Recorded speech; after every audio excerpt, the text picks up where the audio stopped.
Samantala, ito naman, update naman po tayo sa sitwasyon sa Eastern Samar na nakaranas din po ng matinding pagbaha. Nakasalang sa Balitang Hali si Eastern Samar Vice Governor Maricar Sison Gotesan. Salamat po sa pagpapaunlak ng panayam. Thank you. Thank Yes. you, GMA, for inviting me also to air what's happening on our province. Yes, Vice Gov, makikikamusta lamang ho kami sa panahon nyo ngayon dyan. Makulimlim dito sa sentro, in Borongan. But may slight rain pa rin doon sa northern part of this province, which are the towns severely hit by flooding. Opo. May flooding. Sa ngayon po, may mga assessment na ho ba tayo sa bayan ho na mga lubhang naapektuhan ng pagbaha? Yes, we have 3 towns na talagang mataas ang tubig. The towns of Hipapad, Arteche, and Maslog. I see. Vice Gov, atin po bang na-determine kung may kinalaman din ho ba sa ating drainage kaya kung bakit hanggang ngayon talagang parang hindi humabilis na humupa yung baha? Dahil yan sa river. Sa river. Along the river yung mga towns to. So pag tumataas ang tubig, binabaha ang munisipyo. Opo. All in this Maslog and Papad, all towns are flooded. So, Severely flooded. opo. So Vice All Gov, barangays, all barangays. hindi ho ito ang unang beses na nangyari ho. Ito ho ba yung masasabi nating pinakamalala so far? This is not the first time. Often, pag malakas ang ulan, itong I mga see. towns na to, binabaha talaga. At karaniwan ho talaga na ganito kataas o ito ho ba ngayon ay first time na ganyang kataas na nakita ho natin yung pagbaha?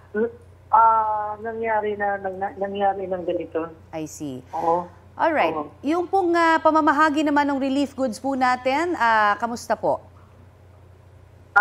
First, ang barangay, no? Mag-ano na sila, naghahapon yung sa munisipyo. On the way na karoon, yung sa probinsya. In fact, I am going there later today. Sinasabi po na ang mga bayan ng Hipapad at Arteche mga pinaka-binabaha sa inyong probinsya dahil sa lokasyon nito. Ano po mga ginagawang hakbang ng provincial government para maremedyohan ito? May engineering intervention po ba? Let me just make things clear, no? Itong nila talaga, pag malakas ang ulan, binabaha to because of their location, yung river. Parang catch basin kasi. Oo nga po. So, even the town of Hipapad was advised, the officials, they were advised na parang lumipat lang. Pero we Filipinos, we are so sentimental, parang mahirap lumipat. Yung bahay natin na tinarhan natin for ilang years, basta na lang natin iwan. Pero that will really happen always. Every time na napakalakas ng ulan. Opo, pero kung natural catch basin po yan, talaga malaking problema. It's either engineering intervention or yun nga, kailangan lumipat. Ano pong magiging desisyon ng lokal ng provincial government dyan? That's why we are advising them to transfer to another location. It's just near the town proper, pero medyo, pa rin, medyo mataas. Ano po reception ng mga residente sa inyong panukala? Ang response ng mga residents, kind of hard-headed. Oo. Pero parang nasanay na rin sila. But we just can't help but take pity on these people. Kung makikita mo na ang mga bahay nila submerged na ng tubig. Okay. Panghuli na lamang po. Panghuli na lamang po, Vice Governor, kung meron ho kayong panawagan para sa tulong na pwedeng maihatid po sa inyong lalawigan, nasa inyo po ang pagkakataon.